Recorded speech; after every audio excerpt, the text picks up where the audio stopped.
तुमने बहुत से मोटिवेशनल स्पीकर और सेल्फ डेवलपमेंट वीडियोस में ये बात बहुत बार सुनी होगी कि अगर तुम्हें अपनी लाइफ में ग्रेटनेस को अचीव करना है तो तुम्हें अपनी सारी एनर्जी को एक ही डायरेक्शन में लगाना होगा। लेकिन तुमने कभी सोचा है कि ये एक्चुअली काम कैसे करता है, और जो लोग अपनी लाइफ में हाई अचीवर बनते हैं वो कैसे अपनी एनर्जी को एक ही गोल पर लॉक कर देते हैं जिससे उनका वो मनचाहा गोल पूरा हो जाता है। तो देखो दोस्तों, इसके पीछे एक सीक्रेट स्ट्रेटेजी है और वो स्ट्रेटेजी है नो प्लान बी स्ट्रेटेजी। लेकिन दोस्तों, नो प्लान बी स्ट्रेटेजी का मतलब सिर्फ इतना नहीं है कि बस एक गोल सेट करो और उसके पीछे लग जाओ, बल्कि इसका असली मतलब ये है कि तुम्हें अपनी सोच को इस तरह से मॉडिफाई करना है कि तुम्हारे पास सिर्फ एक ही ऑप्शन बचे, जीतना। क्योंकि जब तुम्हारे पास एक बैकअप प्लान होता है, एक सेफ एग्जिट होती है, तो तुम्हारा दिमाग सबकॉन्शियसली उसी की तरफ अट्रैक्ट होने लगता है, जिससे तुम्हारी इंटेंसिटी, तुम्हारा फोकस धीरे धीरे डिवाइड होने लगता है और फिर तुम जाने अनजाने में खुद को फुल पोटेंशियल पर परफॉर्म करने से रोक लेते हो।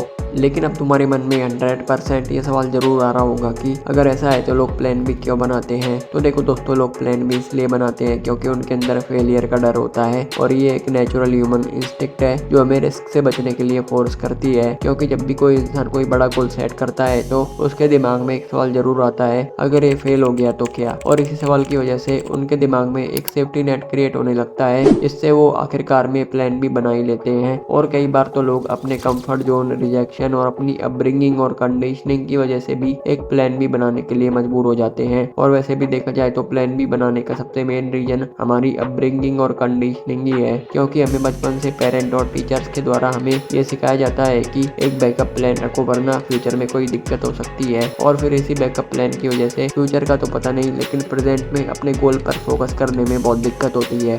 लेकिन अब तुम सोच रहे होगे कि अगर प्लान बी बनाना हमें अपने मेन गोल के प्रति कमजोर बना देता है तो क्या बिना किसी बैकअप प्लान के चलना सेफ है? बिल्कुल नहीं। लेकिन तुम समझने की कोशिश करो, ग्रोथ कभी भी सेफ्टी जोन में नहीं होती है। इसलिए अगर तुम्हें नो प्लान बी स्ट्रेटेजी को अपनी लाइफ में अप्लाई करना है तो सबसे पहले तुम्हें अपने दिमाग को एक नए तरीके से ट्रेन करना होगा। तुम्हें अपने सबकॉन्शियस माइंड को बार बार ये बताना होगा कि तेरे पास सिर्फ एक ही ऑप्शन है और वो है जीत। तुम्हें अपनी प्लानिंग से लेकर एग्जीक्यूशन तक सब कुछ इस माइंडसेट के अराउंड डिजाइन करना होगा, जिससे तुम्हारा हर डिसीजन, हर एक्शन, हर रूटीन सिर्फ एक ही चीज को सर्व होता रहे, और वो है तुम्हारा अल्टीमेट गोल। और जब तुम इस लेवल पर अपने आप को प्रोग्राम करते हो तो तुम्हारा दिमाग एक्सक्यूज ढूंढना बंद कर देता है और अपना क्रिस्टल क्लियर फोकस सिर्फ उस मेन गोल पर लगाता है, जिससे तुम प्लान बी पर ज्यादा ध्यान नहीं देते हो।